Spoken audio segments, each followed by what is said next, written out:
Bonjour, chers téléspectateurs de Global Africa Télé Sud.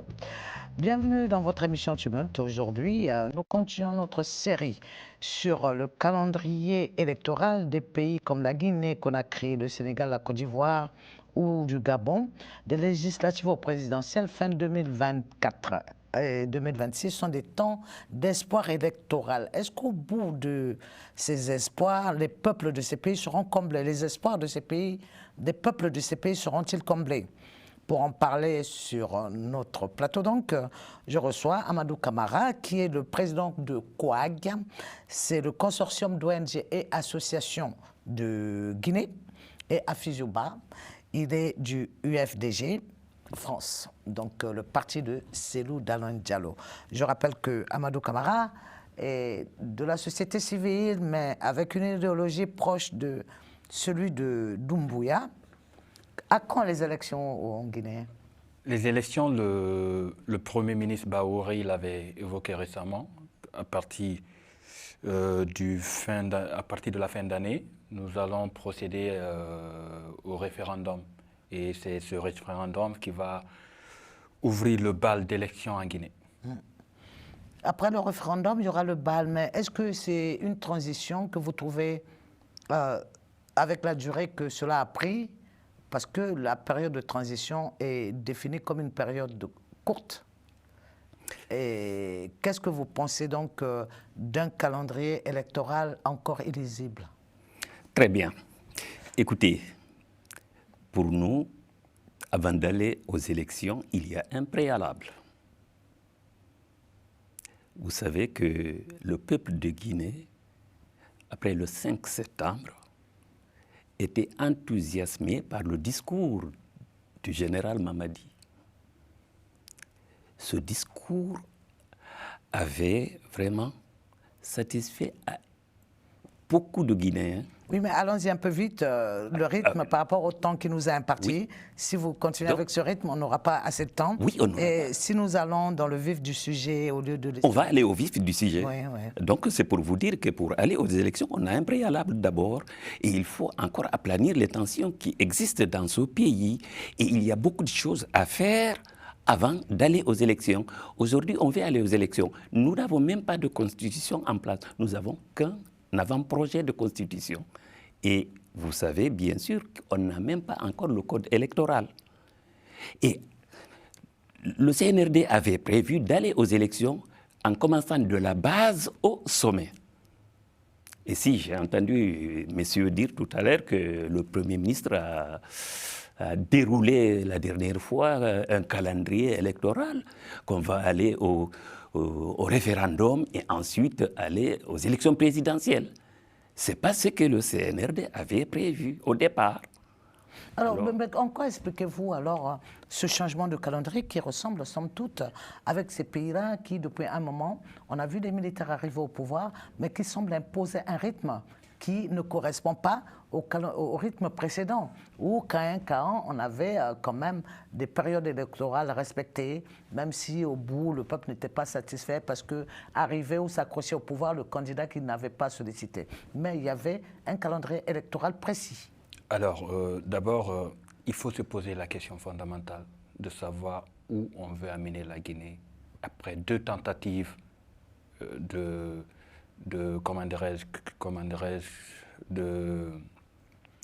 transition qui ont toujours abouti à des échecs.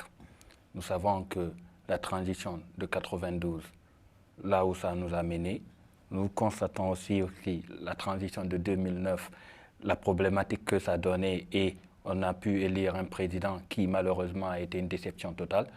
Aujourd'hui, la question fondamentale de savoir qu'est-ce qu'on veut réellement de la Guinée. Alors quand on veut quelque chose de la Guinée, est-ce que c'est un prétexte que la transition dure autant d'années et qu'on ne perçoit rien?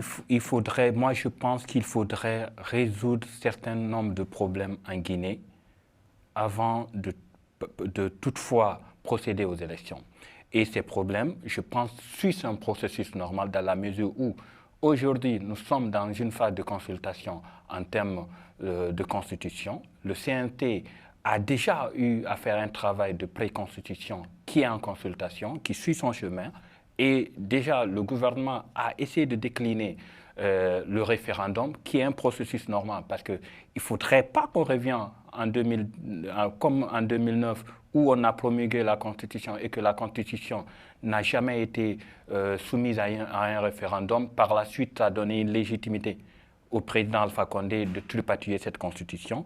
Aujourd'hui, il faut se donner les moyens, les garde-fous permettant de ne pas répéter les erreurs du passé. Et pour ne pas répéter les erreurs du passé, il faut suivre la bonne procédure nous permettant d'asseoir des éléments ou des institutions solides qui vont faire face pourront faire face à la durée du temps. Et ça, malheureusement, l'UFDG certainement veut une chose et son contraire, je le déprouve totalement, et je pense que c'est pas par cette manière qu'il faudrait qu'il procède, et je pense qu'il devrait être un moyen ou un soutien auprès des autorités pour permettre aux militaires de pouvoir céder le pouvoir dans de bonnes conditions. Alors, Afy Jouba, vous êtes de l'UFDG, je le répète, hein, là, du QUAC. Amadou Camara semble vous dire que vous voulez des préalables et vous êtes pressé en même temps. Est-ce que c'est pas, pour le rejoindre, est-ce que c'est pas contradictoire? Mais écoutez, ça c'est selon sa conception à lui, ou bien c'est une conception du CNRD. Mais chez nous, la commission électorale de l'UFDG avait fait un sérieux travail d'évaluation de la durée de la transition. En 15 mois, tout était possible. En 15 mois, la transition, on aurait pu aller aux élections si le CNRD avait la volonté d'aller aux élections. Mais depuis 3 ans que ça dure, alors qu'ils me disent aujourd'hui qu'ils ont atteint un niveau nous permettant d'aller aux élections. En 3 ans, on n'a pas encore la Constitution, on n'a pas un code électoral, on n'a absolument qu'un avant-projet de Constitution qu'on nous a proposé. Et si vous avez vu la remarque d'un certain leader politique aussi qui parle de 2 versions, une première version qui a été proposée, version 1, et une autre version qui était vraiment différente de la première version qui avait été proposée. Maintenant, qu'ils nous disent, qu'est-ce qui les empêche d'aller aux élections? Ils sont en train de s'éterniser au pouvoir. Ils ont pris le goût du pouvoir et on ne veut pas aller aux élections. Aujourd'hui, qu'est-ce qui se passe? C'est de la propagande derrière pour une candidature du général Mamadi Doumbouya. Mais je dirais à ce général que ses amis qui ont de l'estime pour sa personne se trouvent dans notre rang. Parce que c'est ceux-là qui lui disent qu'il n'a qu'à respecter son engagement, parce qu'il a prêté serment quand même, ni lui, ni les membres du gouvernement, ni les membres du CNT, ni les membres du CNRD ne se porteraient candidats à une quelconque élection. Qui est passé général d'ailleurs, n'a jamais dit qu'il est candidat pour le moment. Mais, Madame Sadio Morel, je vous rappelle une chose. Nous l'avons vécu au temps de Dadis, nous l'avons vécu au temps de Alpha Condé, et c'est ce que nous sommes en train de vivre aujourd'hui. Et toute la propagande que relaie la RTG aujourd'hui, on est en train de pousser certaines personnes à vouloir dire qu'il n'y a que Mamadi qui est capable de faire quelque chose. On a entendu parler de ça de Alpha Condé, laissez-le terminer son travail. Quand Alpha est parti, on a vu qu'il n'avait rien fait. Ouais. Aujourd'hui, Mamadi, lui, personnellement, il ne s'est pas proclamé candidat. Alors, mais tout pour croire que ça se prépare derrière. Voilà, donc Amadou Camara, Afizou nous parle de glissement qu'on a constaté, pas qu'en Guinée. Mais ce glissement, le président tchadien Déby, qui est arrivé aussi par coup d'État militaire, on le dira, au coup d'État constitutionnel. En tout cas, il a remplacé son père à sa mort, sans passer par les urnes. Mais ensuite, il a bien géré, il a fini sa transition pour être candidat. Il y a eu élection quand même. Qu'est-ce qui empêche la Guinée, 3 ans après, que Doumbouya puisse dire une date précise pour que les gens soient fixés? Au fait, ne mettons pas les charrues avant les bœufs. C'est ce que... 3 ans, hein? Non, je tiens à le dire, ne mettons pas les charrues Et du avant colonel à général, hein? On ne peut pas parler d'élection pour le moment sans d'abord qu'il y ait une constitution qui est la norme suprême qui régit les normes dans un État. Alors, est-ce que dans votre pays, les propositions pertinentes de l'opposition ne comptent pas? Les propositions, quelles propositions? Sur la table de dialogue, c'est ce que vous appelez proposition? Non, ça, j'y crois pas. C'est bien de faire des procès d'intention. Mais quand on vient dans la pratique des choses, vous allez voir que l'opposition, la démarche de l'UFDG et de certains partis politiques, parce que il ne faut pas aussi oublier que la Guinée ne constitue pas que de l'UFDG ou d'une démarche partisane de l'UFDG.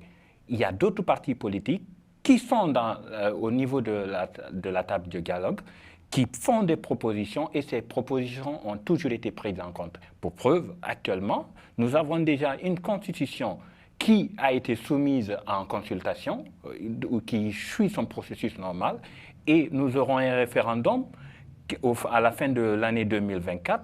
À partir de ces référendums, nous allons maintenant décliner... Nous sommes en 2024. Hein? Non, je dis en fin 2024. C'est le calendrier qui a été donné par le Premier ministre. À partir de fin 2024, nous aurons le référendum. Et ce référendum va lancer notre balle d'élection. Et vous savez bien, le président Mamadi Doumbouya a été clair. Il a défini très bien les choses. Il a dit que nous allons commencer du sommet à la base. Le sommet, d'abord, la base, d'abord, ça commence par un référendum. La Constitution, c'est l'élément fondamental. Et à partir de ça, nous allons procéder aux autres élections et ainsi de suite. Il faudrait que l'UFDG fasse l'effort de revenir à la table de dialogue et d'avoir une bonne foi, d'être un parti de proposition, d'être un parti comme il le prétend être démocrate. Afijouba vient de dire, ils ont élaboré un calendrier qui, au bout de 15 mois, aurait pu suffire pour passer la période de transition. Là, c'est une proposition partisane. On est bien d'accord. C'est une proposition partisane. Mais ils font partie. L'UFDG est partie intégrante du paysage politique. L'UFDG n'est pas le seul parti politique en Guinée. Mais non, c'est-à-dire l'UFDG, par son histoire, est quand même un des plus grands partis de Guinée. Un des plus grands, vous avez bien dit. Un des plus anciens, dont on ne peut pas faire fi de ces propositions quand même. Je n'ai pas dit le contraire. Je dis clairement que l'IFDG, ce n'est pas le seul parti politique guinéen. Ce n'est pas, pas le parti majeur totalement. C'est un parti qui a un potentiel, il ne faut pas le nier, qui a toute une histoire en termes de combat politique en Guinée. Mais on ne peut pas dire que... on va se focaliser que sur les propositions de l'UFDG qui, sans doute, ce sont des propositions de partisans. N'oubliez pas ce élément. Alors, Afijouba, votre leader, Cellou Dalein Diallo, est en exil. Et si on entend les Guinéens lambda, les Guinéens qui parlent, il semble qu'ils en ont un peu marre de sa posture d'éternelle opposition. Depuis qu'il a été Premier ministre aujourd'hui, il est le seul à être au sommet de ce parti-là sans jamais y avoir d'alternance. Comment, dans ce cas, peut-on demander l'alternance ou une procédure démocratique pour un parti qui n'a pas connu d'alternance? C'est vrai, les Guinéens en ont marre qu'il soit à l'opposition. Et c'est malheureux pour les Guinéens. Parce que si cet homme était au pouvoir depuis 2010, aujourd'hui, beaucoup chercheraient des visas pour aller en Guinée. Ça, je vous le promets. C'est trop dit. Et une chose est claire. Le président Cellou Dalein Diallo fait partie des Guinéens qui ont soutenu Mamadi Doumbouya après le coup du 5 septembre. Il a fait le tour des institutions internationales pour ne pas qu'on sanctionne Mamadi Doumbouya parce qu'on a considéré que Mamadi Doumbouya vient rectifier un coup d'État constitutionnel. Parce qu'il ne faut pas oublier qu'il y avait eu ce coup d'État constitutionnel avec Alpha. Et Mamadi est venu rectifier le tir et il a bénéficié du soutien de tous les militants. Et pourquoi il n'est pas allé alors à Kaloum quand il a pris le pouvoir? Il est parti vers l'axe. C'est de là qu'il a été accueilli, c'est de là qu'il a été légitimé, parce que si il n'y avait pas eu cette mobilisation en masse pour apporter leur soutien à la gente, croyez-moi que les choses n'allaient pas être ainsi. Allez-y, allez-y, Oui, si vous mais voulez vous parler, allez-y. Il faudrait d'abord rétablir un certain nombre de contre-vérités. D'abord, si le président Mamadi Doumbouya, il faut placer les choses dans On a leur parlé contexte. de lui. Hein, moi. Si le président Mamadi Doumbouya s'est déplacé pour aller à l'Axe, c'était dans l'objectif d'aller à la télévision nationale, la RTG, qui est juste à côté du Carrefour Bambeto. Donc, du coup, ce n'est pas parce qu'il voulait avoir une légitimité, c'est parce que c'était une stratégie pour... Non plus, non, hein. Laissez-moi finir, s'il vous plaît. Et c'est dans une démarche de faire des communiqués. Et le plus grand canal de communication guinéen, c'est la RTG. Donc, du coup, plaçons d'abord les choses dans leur contexte. Et au-delà de ça, dire que si le président Cellou Dalein était au pouvoir, le président Cellou Dalein était déjà au pouvoir. On connaît déjà dans le régime Lansana Conté. On connaît le résultat que ça donnait. Et aujourd'hui, nous vivons de tous ces tares qu'ils ont eu à mettre en place depuis des années dans la gestion du général Lansana Conté. Donc, du coup, on ne peut pas de façon très gratuite dédouaner quelqu'un qui a participé à la chose publique pendant des années. Et comment vous pouvez expliquer quelqu'un qui a fait plus de 10 ans de fonctions ministérielles n'est pas acteur de tous les maux que les Guinéens ont vécu durant ces 10 dernières années. Donc, du coup, on ne peut pas le dédouaner dedans. Donc, arrêtons ces... Oui, mais dans ce cas, après les 10 années de gestion de Cellou Dalein Diallo auprès de Lansana Conté, il a quand même accepté le jeu démocratique en acceptant d'aller à l'opposition et de s'inscrire à chaque fois pour... C'est parce qu'il n'avait pas option que d'accepter. C'est une démarche. Il a perdu les élections. C'était une élection, on peut dire tout ce qu'on peut dire là-dessus. Il a perdu les élections. La démarche a voulu qu'il parte dans l'opposition. Il a combattu. Je ne dis pas qu'il n'a pas été exceptionnel dans son combat politique. Moi, c'est quelqu'un que j'apprécie bien dans son combat. Je ne peux pas le nier. Mais on ne peut pas non plus le dédouaner aussi du passé guinéen. Alors ? Très bien. Je l'ai entendu parler de son passage dans les différents gouvernements de Lansana Conté. Il était ministre. Oui, et après, et aujourd'hui, gestionnaire. Oui.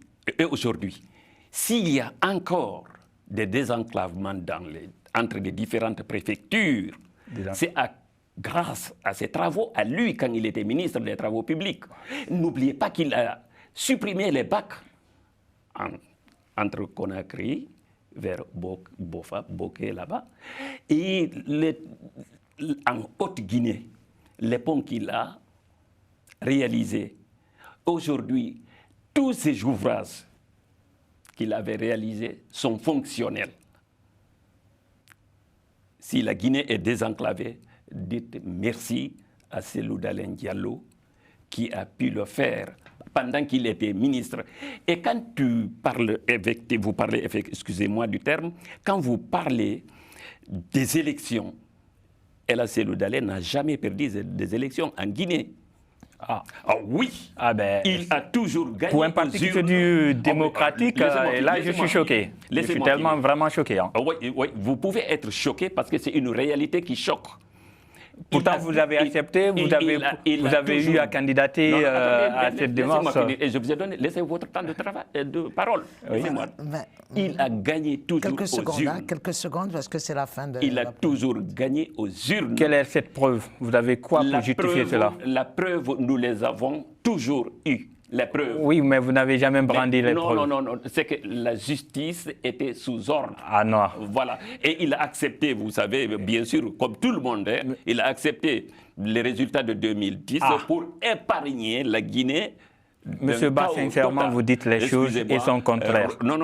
Ben si. Soyez vous venez de dire tout de suite qu'il a accepté les élections. Il a accepté. Éviter le chaos dans le pays. Alors moi, en tout cas, je sais, pour avoir rencontré Cellou Dalein Diallo, que quand il s'agissait, je l'ai interviewé quand il s'agissait du 3e mandat de Lansana Conté, j'ai vu qu'il a levé le pied parce qu'il m'a dit que si je force un peu, il y aura encore un bain de sang que je voudrais éviter à mon pays. Tout. Ça, je l'ai entendu dire. Hein. Voilà. C'est tout. Ça, c'est ici à Paris. C'est de la communication politique. Voilà. C'est une réalité. Maintenant, nous allons marquer une petite pause pour revenir dans la deuxième partie où nous allons évoquer quand même d'autres possibilités, si la Guinée va avoir d'autres possibilités pour instaurer la paix, le développement avant toute chose. Et donc, j'invite nos téléspectateurs à ne pas oublier de s'abonner à notre YouTube qui a déjà 40 000 abonnés. Il nous faut plus, 1 million, objectif 1 million. Merci, à tout de suite.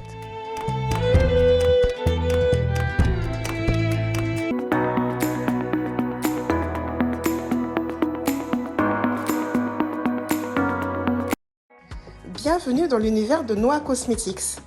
Nous vous proposons une gamme de produits à base d'ingrédients naturels, des produits mixtes adaptés pour la peau, les cheveux et le visage, et également pour toute la famille.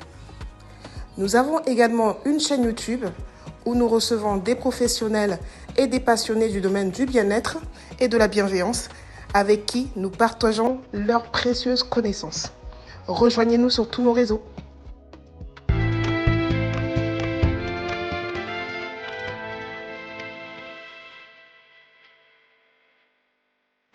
Bienvenue avec donc Amadou Camara, président de COAG. C'est le consortium d'ONG et d'associations de Guinée, proche de Doumbouya.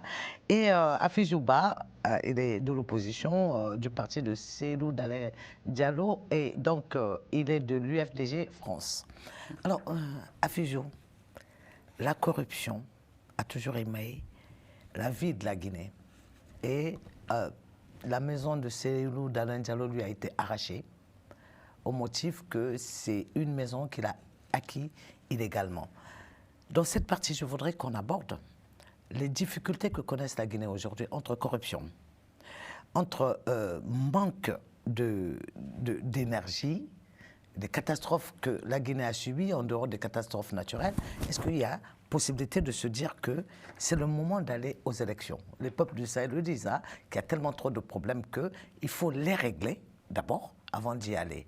Est-ce que vous êtes d'accord que la corruption doit être un fléau qu'il faut combattre? D'aucuns disent d'ailleurs que déjà le régime de Doumbia aussi, on a trouvé des marques de corruption au point qu'il a limogé tout un gouvernement et interdit à son équipe de voyager pour essayer de juguler ce phénomène de corruption. Est-ce que c'est une bonne démarche ou pas pour vous? Pas du tout. Vous savez, le militaire, il est fait pour défendre son pays. Le militaire, il n'est pas fait pour gérer une nation. Sa formation, c'est pour défendre l'intégrité du territoire. D'accord? On parle de la maison de Cellou. Vous savez que Cellou, cette maison, quand on lui a proposé de l'acheter, il y a eu une évaluation qui a été faite et il a pris un emprunt à la banque.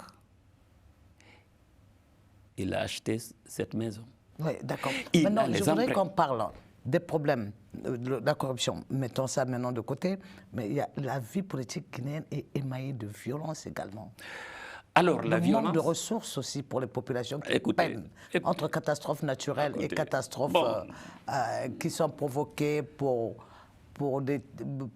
par des tas de mécanismes non gérés en amont par l'État.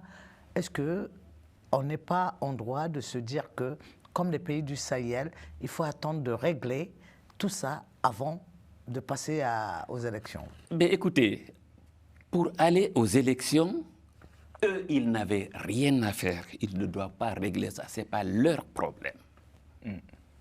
Ils ne peuvent pas régler ça.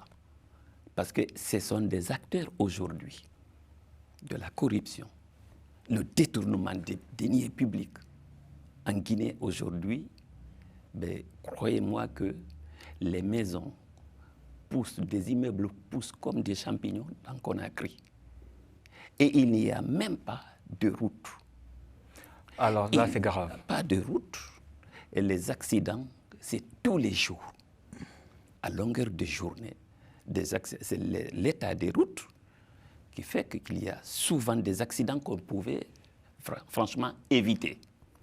Maintenant, la corruption est devenue quelque chose de banal dans notre pays. Voilà, donc justement, ce que je voudrais vous demander, est-ce que finalement, est-ce le rôle d'un militaire de gérer les questions d'un pays et de ne pas pouvoir se donner un temps pour passer à autre chose pour le développement de son pays, pour attirer les investisseurs au moins, pour le développement économique d'un pays? On n'a pas besoin quand même d'un statu quo où un militaire au pouvoir ne donne pas de calendrier, ça ne rassure pas.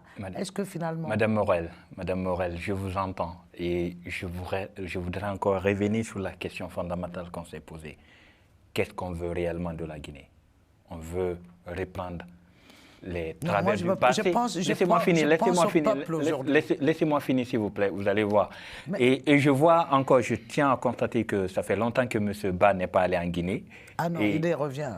Ça, je suis témoin, il revient de Guinée. Oui, parce que s'il était allé en Guinée, il ne se permettrait pas de dire tout de suite qu'il n'y a pas de travaux ou de projets de construction de routes qui sont menés. Mais est-ce que laissez-moi finir, je vais juste placer. Ce que je voudrais dire, est-ce que ces travaux-là incombent à la transition qui, je le répète, est par définition prévue pour une courte durée? Alors, une transition, quand on parle de transition en Guinée, moi je suppose que, je suis de ceux qui pensent que la transition consiste à asseoir des bases solides d'un État stable. Et pour consolider un État stable, il faudrait d'abord faire quelques prérequis, de corriger quelques problèmes. Vous avez parlé de corruption, vous avez parlé d'état de droit, vous avez parlé d'organisation des élections. On ne peut pas mettre les charrues avant les bœufs. Comment vous pouvez imaginer un parti politique comme l'UFDG, qui se dit très démocratique dans son fonctionnement? On est loin d'être démocrate dans son fonctionnement. Et aujourd'hui, les violences et les restrictions de liberté n'ont pourtant pas arrêté en 3 ans en Guinée. Oui, mais donc que fait ça date pas, les violences ne datent pas de... Mais pour un correcteur, justement, pour un correcteur, est-ce qu'il ne devrait pas déjà commencer par laisser les libertés s'exprimer et montrer sa bonne voie en laissant... Les libertés se sont toujours exprimées en Guinée. Mais derrière, la manipulation qui est derrière autour, c'est ce qui cause problème. Et nous savons, la démarche de l'UFDG, c'est une démarche très va-t-en-guerre qui est toujours... Vous savez combien de gens sont arrêtés en Guinée aujourd'hui? Il y a un bon nombre de Guinéens qui sont aussi libres. Moi, je suis libre. La liberté, c'est la norme. Il y a des fois où je suis totalement opposé à ce régime. Je donne des positions très tranchantes par rapport à ce régime, mais je suis très libre de mes mouvements ou de mes activités. Donc, il faut faire attention à ce qu'on fait sur des questions de violence, parce que derrière, il y a tout un cocktail de manipulation. Moi, je pense qu'aujourd'hui, il faudrait qu'on ait le courage, d'abord, d'assainir nos partis politiques. Cette démarche a été menée et vous avez déjà constaté que bon nombre de partis politiques ont été dissous et d'autres partis politiques comme l'UFDG ont été mis en observation dans l'objectif qu'ils puissent dissoudre un parti participe de la liberté ou du développement d'une société. De la restriction des libertés ou du développement d'une société? Non, il faut replacer les mots dans les contextes. Ouais. Pourquoi on dissout un parti? C'est parce que tout simplement ce parti n'est pas conforme à la norme. Le mieux ne serait pas de leur dire de régulariser les manques? Comment vous pouvez dire à un parti qui se veut, qui se dit démocratique, qui a des aspirations démocratiques, et derrière, dans son fonctionnement n'est pas démocratique, ça veut dire que ce parti politique, une fois au pouvoir, fera pire que ce que les autres ont eu à faire. Est-ce que finalement, il n'a pas raison quand on voit que tout le temps que Seydou, Dalein Diallo, sans alternance, reste à la tête de son parti et que parallèlement, 3 ans, de transition avec Doumbia sans perspective électorale derrière. Est-ce que les Guinéens, finalement, tous les uns après les autres, ne servent pas la même sauce de s'accaparer du pouvoir, étant au pouvoir ou à l'opposition, sans que le peuple guinéen ne puisse bénéficier des retombées significatives d'une démocratie qu'on pourrait avoir en lueur, non? Madame Morel, je tombe des nues. C'est l'hôpital qui se moque de la charité, là. Quand j'entends messieurs Camara nous dire que l'UFDG n'est pas un parti démocratique. Et le CNRD fait mieux. Le CNRD, après avoir interdit toutes les manifestations, le CNRD, après avoir fermé toutes les radios qui avaient vraiment une grande audition, comme Film Radio, comme Espace, comme Radio Dioma FM, toutes les voix dissonantes, on est en train de les éteindre. On me dit que ce sont ceux-là qui sont démocrates. Et ils interdisent toute manifestation de rue. Ferment les voies, ils coupent l'Internet. On dit que c'est des démocrates. Et aujourd'hui, nous avons vu toutes les personnes qui ont des voix dissonantes disparaître.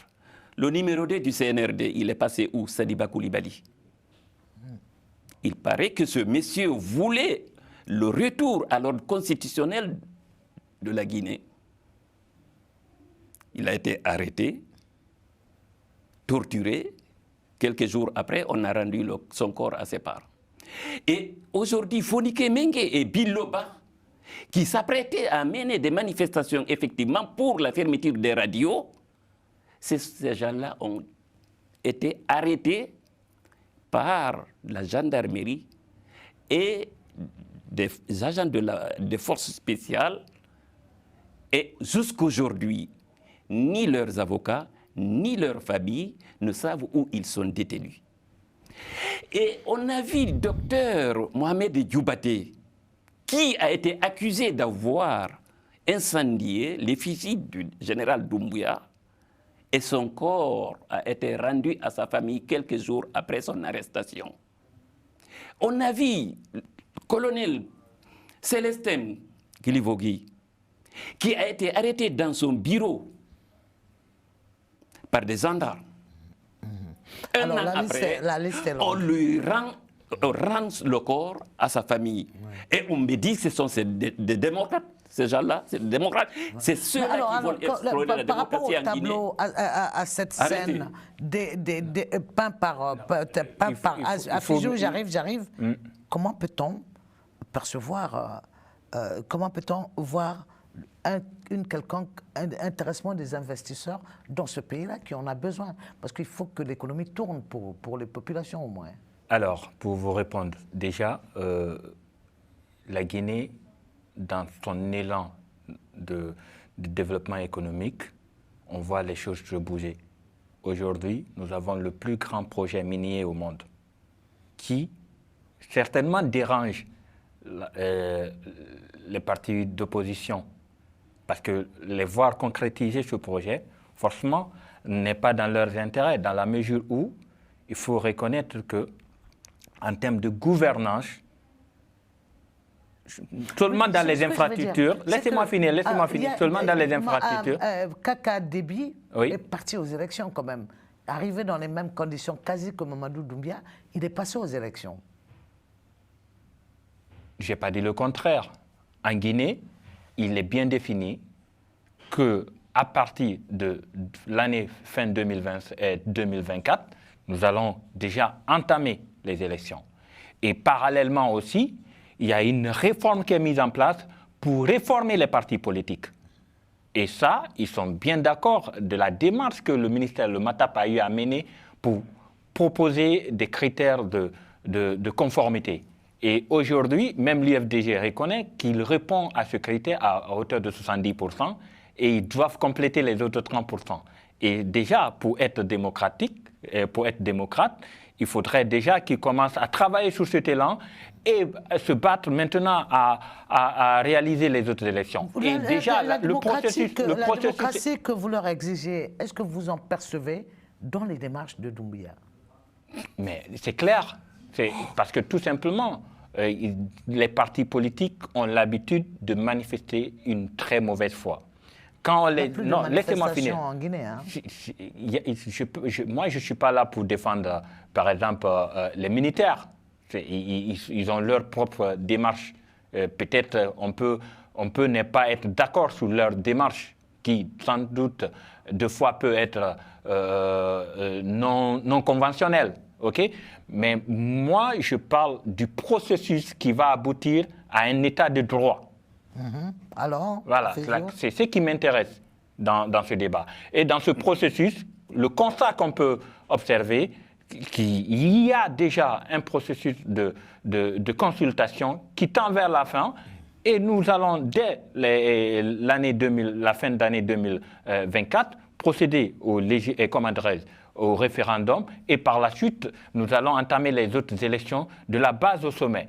Et ça dérange fortement parce que ça ne défend pas leur intérêt partisan. Et ça, je le déplore. Alors là, je l'ai entendu dire le contraire de ce qu'a dit le Premier ministre, de la base au sommet. Lui, il avait dit qu'on commençait par les présidentielles. C'est ce que j'ai entendu. Il a dit quand...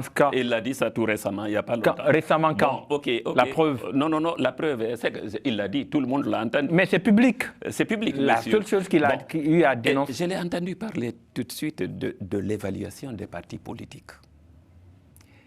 Si aujourd'hui, il était question de faire une évaluation, ce n'est pas au CNRD d'évaluer un parti politique.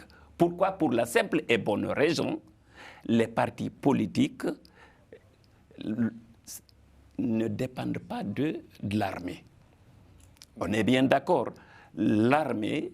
Là, on est en train de parler... attendez. Monsieur, vous me laissez finir. Parce que là, vous... C'est son temps de parole. Vous me laissez finir. Il a encore quelques secondes à parler. Voilà. Le problème d'évaluation, si on évaluait aujourd'hui le CNRD ne serait même pas à 5. Donc, la seule solution, c'est de faire en sorte qu'on aille aux élections et le plus rapidement possible, qu'on commence les élections. Votre voix n'est pas audible aujourd'hui. Oui, notre voix n'est pas audible. Vous n'êtes pas audible, ni visible d'ailleurs. Hein? D'accord, si, parce qu'on règne par la force. Non. On règne par la force, par la force des armes. Voilà, chers téléspectateurs, nous reviendrons dans un instant encore. N'oubliez pas de vous abonner pour nous faire atteindre plus d'1 million d'abonnés sur YouTube, sur Global Africa Télé Sud. Dans la troisième partie, nous reviendrons même plateau, mêmes hommes, pour parler des élections. C'est une série d'émissions qui sera consacrée aux pays qui vont ou non organiser les élections, les calendriers électoraux pour les uns, les doutes pour les autres, et voir en fin de compte quelles seront les perspectives pour que nos pays puissent engendrer des mécanismes qui profitent au peuple, qu'on passe le cap des violences et des corruptions. Merci, à dans un instant.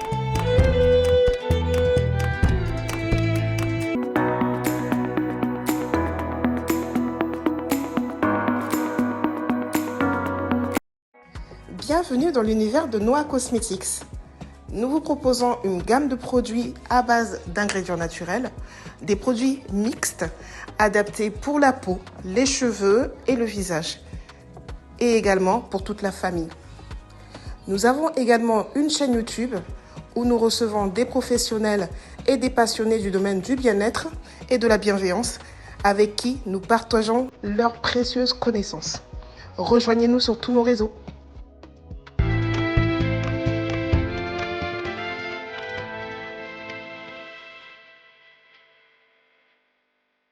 Bienvenue dans votre émission Tumulta. Nous sommes en compagnie de Camara Amadou, président du COAG. C'est le consortium d'ONG et d'associations de Guinée et de la FISUBA. Il est le représentant en France de l'UFDG, parti de Cellou Dalein Diallo. Alors, en termes de perspective, pour que la Guinée puisse compter, pour que le peuple guinéen puisse compter sur ses politiciens, qu'est-ce qu'il faut faire aujourd'hui? D'abord, il faut assainir la maison. Quand on parle d'assainir la maison, il faut commencer par assainir les acteurs politiques, les partis politiques.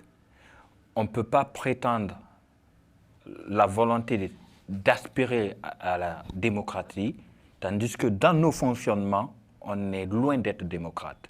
Et nous savons, ce n'est pas quelque chose qu'on a besoin de le dire, c'est visible et net, que les partis politiques en Guinée sont tout sauf démocratiques. Pendant plus de 20 ans, nous avons le même leader, c'est le même leader qui finance, le parti, et il nomme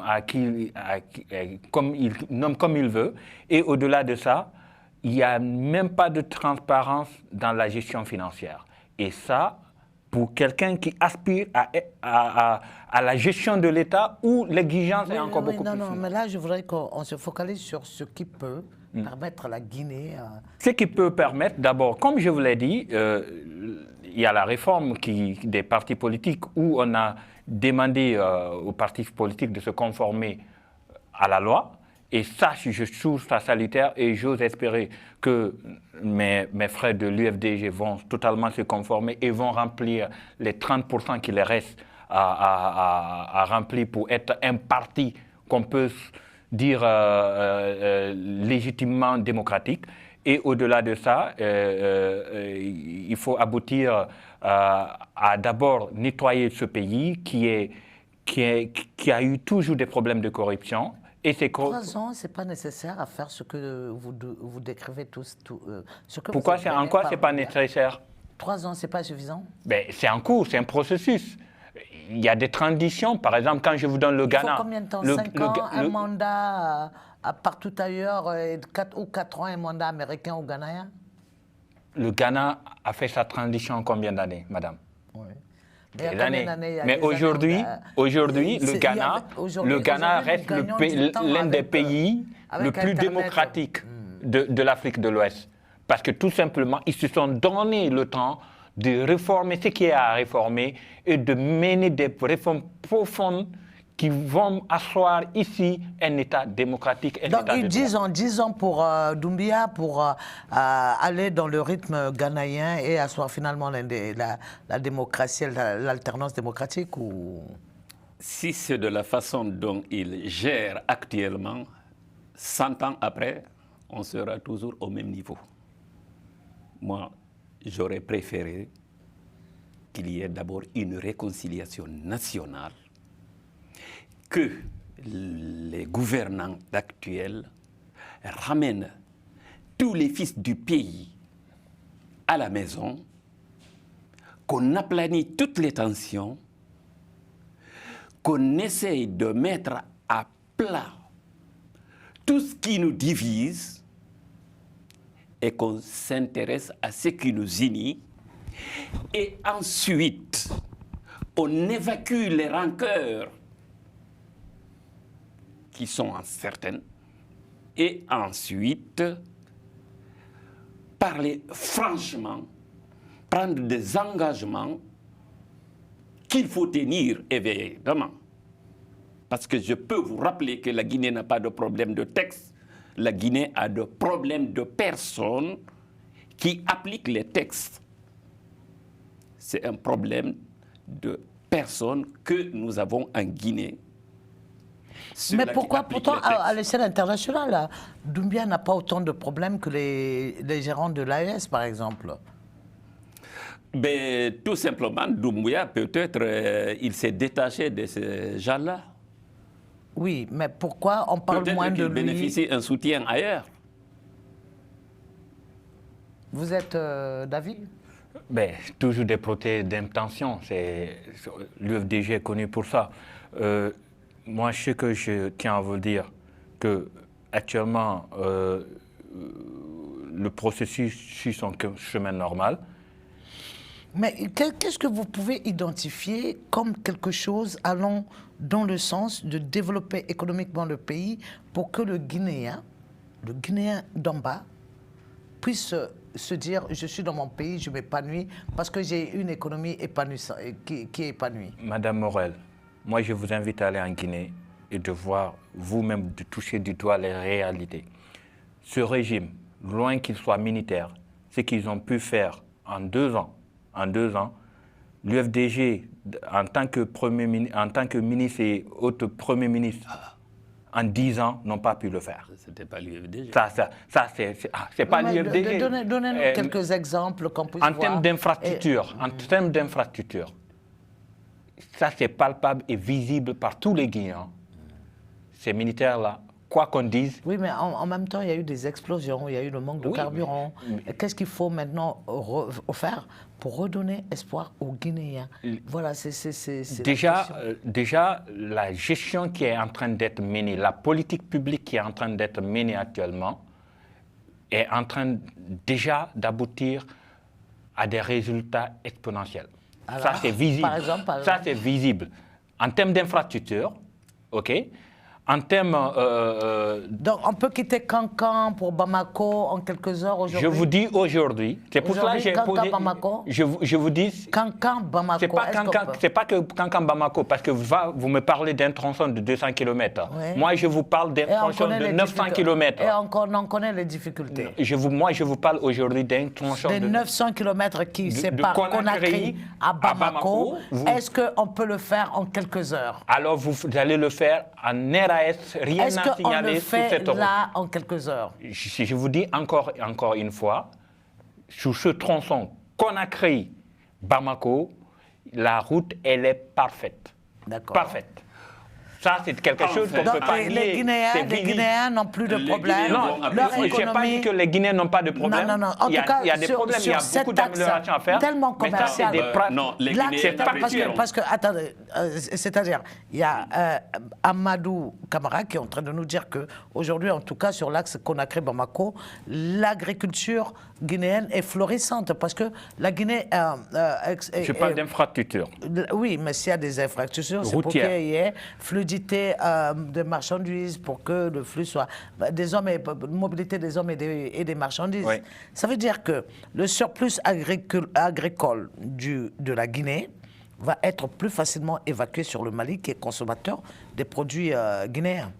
Alors là, je ne sais pas, messieurs, lui, peut-être il n'a fait que ce tronçon. Ce tronçon seulement qu'il a fait. Mais moi, je sais qu'aujourd'hui, pour faire les 400 km de Conakry à Labé, il faut un jour, voire 2.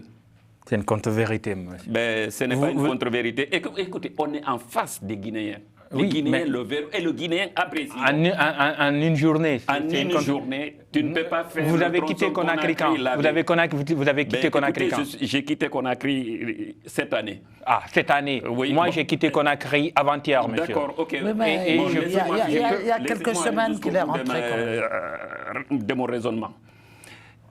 Je vous dis, l'infrastructure routière en Guinée aujourd'hui est chaotique. Oui, mais maintenant, qu'est-ce qu'il faut faire? Qu'est-ce qu'il faut faire? Qu'est-ce qu'il faut faire? Que les militaires organisent les élections, laissent un pouvoir légalement et légitimement installé, développer le pays. Aujourd'hui, il nous a parlé tout à l'heure de Simandou. Le Simandou, c'est vrai, c'est une bonne exploitation.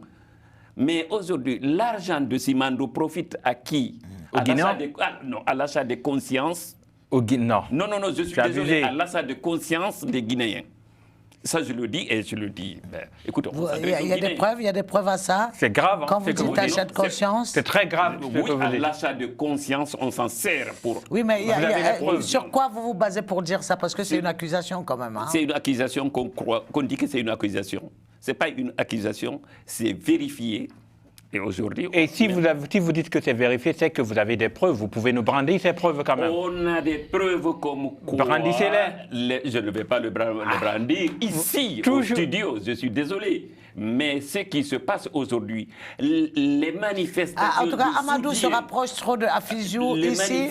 Vous pouvez vous battre, vous pouvez vous tuer, mais ne vous faites pas de mal. Hein. Et toutes ces organisations qui sont là en train de former des comités de soutien. Vous faites des procès d'intention. C'est des procès d'intention. Mais écoutez, on sait... C'est des procès d'intention dans la mesure où jusqu'à présent, le président Doumbouya, laissez-moi finir, le président Doumbouya s'est jamais prononcé sur quoi que ce soit en termes de candidature. Je pense qu'il ne le fera jamais. Un membre de son gouvernement ne s'est jamais prononcé sur quoi que ce soit. Un membre du CNRD n'a jamais eu à dire Si on a entendu des membres du CNRD quel est le membre du candidat qui les citoyens Quel est le membre du CNRD qui vous a dit? Oui, ça on a entendu. Je vois qu'ils se sont élevés pour demander que Doumbouya soit candidat. Oui. On parle ici de l'officiel. Est-ce que vous avez vu un membre du CNRD? OK. Oui, mais le troisième mandat de Alpha Condé, c'était pareil. Oui. On a vu à 8 mars être utilisé par les femmes pour dire nous voulons. On se fie sur quelque chose qui a été dit de façon officielle. C'est toujours parti comme ça, messieurs. Et puis, on est arrivé enfin. Moi, je souhaite que Mamadi ne se présente pas, qu'il respecte. Donnez-lui le bénéfice. Permettez-moi. Donnez-lui le bénéfice du doute. La parole d'un officier est sacrée. Donnez-lui. Alors si la parole la parole d'un officier est sacrée, il a pris l'engagement devant l'opinion nationale et internationale, comme quoi il ne se porterait pas. Alors il a fait le contraire? Non. Il a fait le contraire. Encore le contraire. Vous dites qu'il n'a pas fait le contraire et vous dites le chose est son contraire. Ce sont ces gens qui l'entourent, qui sont en train de propager. Tout ça, c'est des procès d'intention. C'est des procès d'intention et il faut respecter le bénéfice du doute. Je respecte le bénéfice du doute. C'est pourquoi je dis tout à l'heure. Écoutez, laissez-moi finir. J'ai dit tout à l'heure, les vrais amis de Mamadi Doumbouya, c'est ceux-là qui leur disent Mamadi, ne te présente pas. Parce que tu as pris l'engagement devant l'opinion nationale et internationale que ni toi, ni Mamadi Doumbouya, ni un membre du CNRD, ni un membre du gouvernement, ni un membre du CNT ne seraient candidats à elle quelconque. Et vous avez vu le contraire à nos jours? Maintenant, on n'a pas vu le contraire. Oui, mais est-ce qu'il ne serait pas sage de ne pas encourager le contraire? Pourquoi vous faites des procès d'intention? Nous le demandons de respecter Alors, ça. Si vous n'avez pas vu, vous venez de dire de façon très claire, et nette, que juste là, vous n'avez pas vu le contraire. Alors, faites l'effort, faites-vous la souffrance de l'accorder le bénéfice du doute, dans la mesure où il ne s'est jamais prononcé là-dessus, il n'a jamais fait un commentaire là-dessus, et il est en train de mener son processus comme il le souhaite. Ses vrais ennemis, c'est ceux-là qui le poussent à se porter candidat. Ses vrais amis, c'est vous qui le poussez. Qui le demandent de respecter son engagement. C'est vous qui le poussez certainement. Nous le poussons pour aller où? C'est ce que vous démontrez. Pour ne pas se présenter. Parce que vous l'incitez à aller, dans la mesure où il ne s'est jamais prononcé là-dessus, il n'a jamais fait mention de ce sujet. Et si vous dites ça, c'est que vous-même vous participez à le pousser. On connaît. Moussa Dadis Camara, c'était comme ça. Dadis ou la mort, on a vu où ça l'a conduit. Vous l'avez entendu avec CNRD? Laissez-moi finir. Alpha Condé, le troisième mandat, c'était comme ça. Voilà, d'accord. Je vais reprendre la main. Je vais reprendre la main après que vous m'ayez noyé pendant un moment. Je reprends la main pour vous demander. Il nous reste 2 minutes. À chacun de vous, 1 minute. Vous, aujourd'hui à la place de Doumbouya, à quoi penserez-vous pour le peuple guinéen? Moi, je pense que M. Doumbouya est sur la bonne démarche. Celui d'abord de réformer ces partis politiques qui, pour nous, ont constitué le véritable problème de la Guinée de 92 à nos jours, depuis l'événement du multipartisme. Et ces partis politiques qui aspirent à la démocratie, qui souhaitent avoir la chose publique, doivent, dans leur fonctionnement, fonctionner de façon démocratique. Et il faudrait que, en termes de transparence, que ces partis politiques puissent justifier leurs sources de financement et leur mode de financement. Et ça, c'est quelque chose de légitime, c'est quelque chose de fondamental. Et derrière, après ces réformes de ces partis politiques, je pense qu'on aura les moyens, à travers la Constitution qui va nous permettre de rentrer dans la Ve République, d'aboutir à la mise en place des institutions qui vont résister à la durabilité. Alors, vous, président de Guinée, à la place de Doumbouya, que souhaiteriez-vous, que feriez-vous pour les Guinéens et la Guinée? À la place de Mamadi Doumbouya, j'aurais fait en sorte que tous les Guinéens reviennent au pays j'aurais fait en sorte que les enfants guinéens ne quittent pas la Guinée pour aller au Nicaragua ou aller ailleurs. Je ferai en sorte qu'on ne coupe pas l'Internet.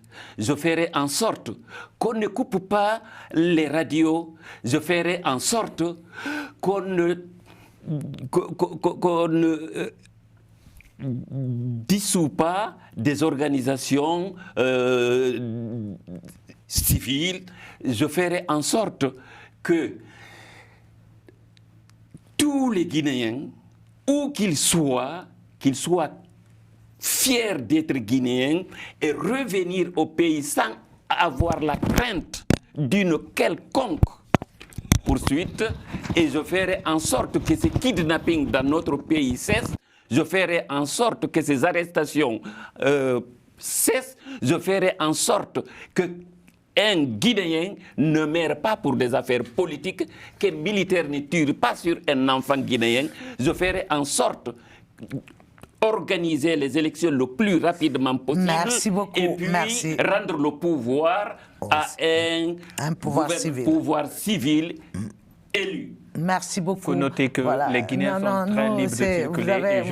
Vous aviez eu 1 minute chacun pour vous exprimer. Nous sommes à la fin de cette émission maintenant. Nous nous retrouverons une autre fois. Pour le moment, il y a eu Amadou Camara du COAG. C'est le consortium d'ONG et associations de Guinée, et Afijouba du UFDG de Cellou Dalein Diallo, branche France. Alors nous continuons à parler des séries, par une série d'émissions sur le calendrier électoral de quelques pays en Afrique, des législatives au Sénégal, en allant aux élections qui seront tenues ou non courant 2024, 25, 26. Merci chers tous, n'oubliez pas de vous abonner sur Global Africa Télé Sud et de suivre toutes vos émissions, y compris Tumulte. Merci, à bientôt.